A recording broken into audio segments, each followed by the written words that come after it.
اللي جوزها اجريسيف معاها وناشف وسوري وغلس، يعني سامحوني في الكلمه ديت يعني على المنبر بقولها، ومش حاسس بيها وما بيسمعهاش كلمه واحده حلوه. اذا عملت اكل حلو ينزل اكل مفيش حتى عشت ايديكي، كلمه مش هيدفع لها فلوس، مستخسر في مراته اللي عامله له كل ده يقول لها عشت ايديكي. يا سبحان الله، حاجات غريبه جدا، حاجات غريبه بنشوفها في المشاكل الاسريه. طب هقول لكم على موقف مره، كان في اتنين زوج وزوجه حصلت مشكله ما بينهم جامده جدا وكانوا هينفصلوا عن بعض. فالزوجه طلبتني يا ابونا يا ريت تتدخل وتجي لنا البيت عشان الموضوع كبر. اديتهم ميعاد ورحت. المهم قعدت معاهم باختصار شديد عشان وقت التفسير وصالحتهم على بعض.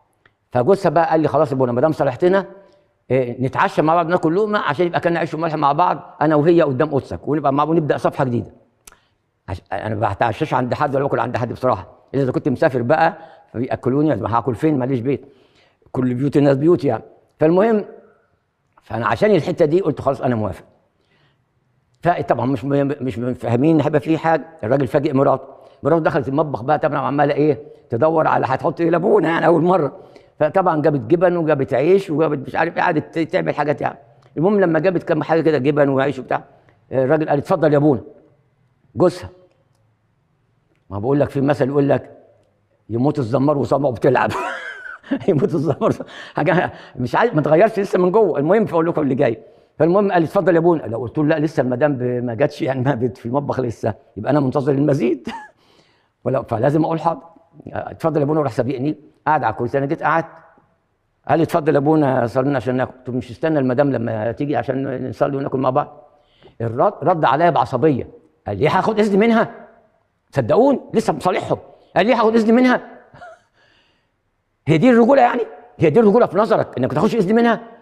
الانسانيه تلزمك انك تستنى يا اخي. الانسانيه، سيبك من الرجوله بقى اللي هتضيعك دي وتضيع غيرك. الانسانيه، خليك انسان. شيء طبيعي الست اللي جايبه ده لو جايبه لك الاكل وبجهزه لك وانت فاجئتها كمان ما لميتكش قدامي وورطتها قدامي كمان عايز تاكل من غيرها. حاجات غريبه جدا. الكبرياء راكبهم، ما فيش حب حقيقي. هو لو بيحبها يقول طبعا يا ابونا لازم استناها عشان ناكل مع بعض تبقى بدايه كويس، شيء طبيعي. نفسيه سويه، انسان بيحب، ده بيحب نفسه مش بيحب مراته، بيحب نفسه مش بيحب مراته. مثل هذه النفوس حتى ما تستقيمش الا بالتوبه الحقيقيه. لازم نفهم جدا يا احبائي، بدون الحب الحقيقي النقي المسيحي مفيش دخول للسماء. الذي لا يحب لا يعرف الله لان الله محبه. ان كنتم تحبون ان احببتم الذين يحبونكم فاي اجر لكم، مالكوش اي اجر.